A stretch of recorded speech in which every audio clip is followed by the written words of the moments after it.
I got a call recently from a friend. Her business is located in one of those office parks where the front part is office, the rear section is warehouse, and the landlord is trying to get her to sort of evacuate her lease early. The neighbor wants to expand into her space and is willing to pay the landlord double, like at least twice, I think, the lease price. Because they're trying to expand their business and it's more useful to expand right next door. So they want to bust down the wall and take over her space. But of course, the landlord has no legal way to get her out of the space because she has 2 years left on the lease. Right. When she had first moved into the office, there was a disturbance in the wall in the warehouse of some kind of issue. And she had called in the landlord and said, is there anything we want to do about this? And he was like, who cares, whatever. So now they're trying to say it's on you to fix it. And it's going to be like $30,000 to fix it, or you can just move out. So it's clearly about the next door. Asshole approach.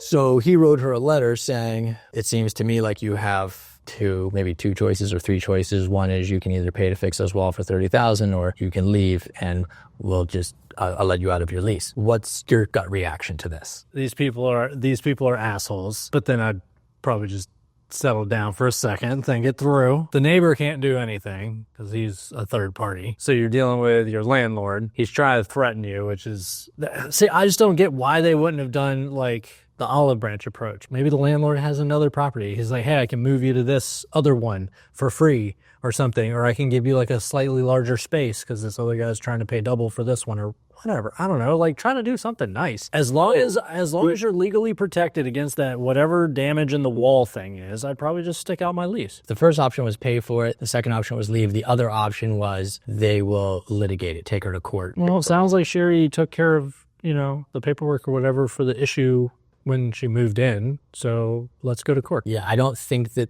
that is on any official paperwork. Okay. But he doesn't seem to mind admitting, he still admits it now to her face, even after all this, was like, yeah, it was like that when you moved in. So, which is weird. Maybe in court he wouldn't admit that. Yeah, maybe it's like, maybe even that on recording this discussion, he will still say that. Your thought is what?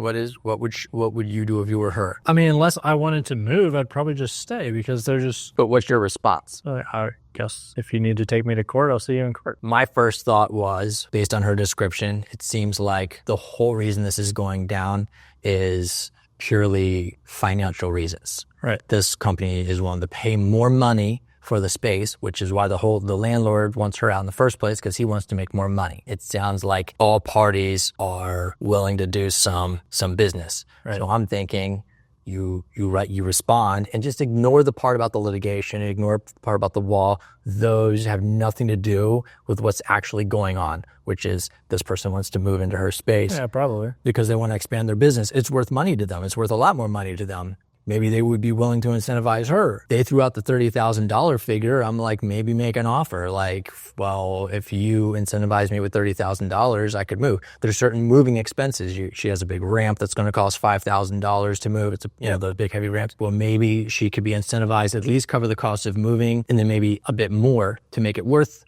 moving. And I was like, if that's even worth it to you, if you would be interested in moving, if they're reasonable enough to do that, then yeah, I would go that route. If they actually are capable of being reasonable enough to like have that conversation, then sure. Which is very possible. Maybe they are just incapable of phrasing that they would like to work out a deal. Like for a lot of us, it seems easy to be like, hey, would you be open to us like working out a deal to maybe compensate you to move out a little bit early because this guy wants to expand? But some people are incapable of that, so they come out as, I'm going to sue you if you don't move. It's like, yeah, it's dumb, Some right? people aren't very smart and they don't start out with the olive branch. They don't start out with the incentive. A lot of them will start out with the stick, right? Because that's all they know, because they're small-minded people. So offering them the money approach, if they actually are willing to listen to it, that would be the best alternative. They may not realize how little money they have to spend to incentivize her to leave, because $30,000 may sound like a lot of money.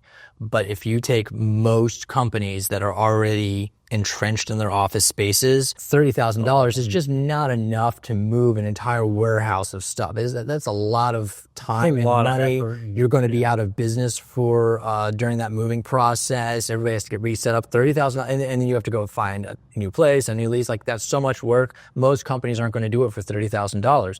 But if that's enough for her, if it's not that difficult for her to move, I'm like, well, since they mentioned the 30 grand, if 30 grand is worth it to you to get out of there, maybe start with that. They may figure that they would have to spend an inordinate amount of money, and so it's easier to try to threaten her first. But I'm thinking they may be very happy to pay that amount. Whatever. I don't know what it would be for her. 10,000, 20, 30, 40? What is it? Maybe just start by throwing out a number. You might be surprised. They might be really open to it. Because the landlords, if they give twice as much for this lease, that might be what we call small potatoes to these guys. That's true. If the other company has like a booming business and they really need this space, they might be willing to spend $50,000, right? But they probably just don't think that she is willing to do that. Some people don't even bother to ask, but sometimes if you just ask, it seems weird to start with the stick, not the olive branch. And so if you enjoyed this video, go ahead and like it so we know, share it so your friends know, and do we have to ask people to subscribe now? Is that the way we do it? You gotta like and subscribe. You really don't have to. You really don't need to subscribe. And comment, because we need comments and interactions and likes and subscribe. Yeah, and subscriptions. Actually, even negative comments are good. A lot of people don't realize that. Throw that hate down. But negative comments add some kind of, it's a C word, not confrontational. It's negative comments make the video controversial, which encourages more interaction with the video, which is ultimately good for us. And it's also good for you, probably. So go ahead and leave whatever comment you want. Don't worry about it. Our feelings won't be hurt, but also like it if you want. I think there also might be a button to dislike it, which is also your prerogative, but I'm not forcing you to do it. Don't do that. Let's keep the thumb that way. That's better. All right. Thanks, guys. Bye-bye. Bye.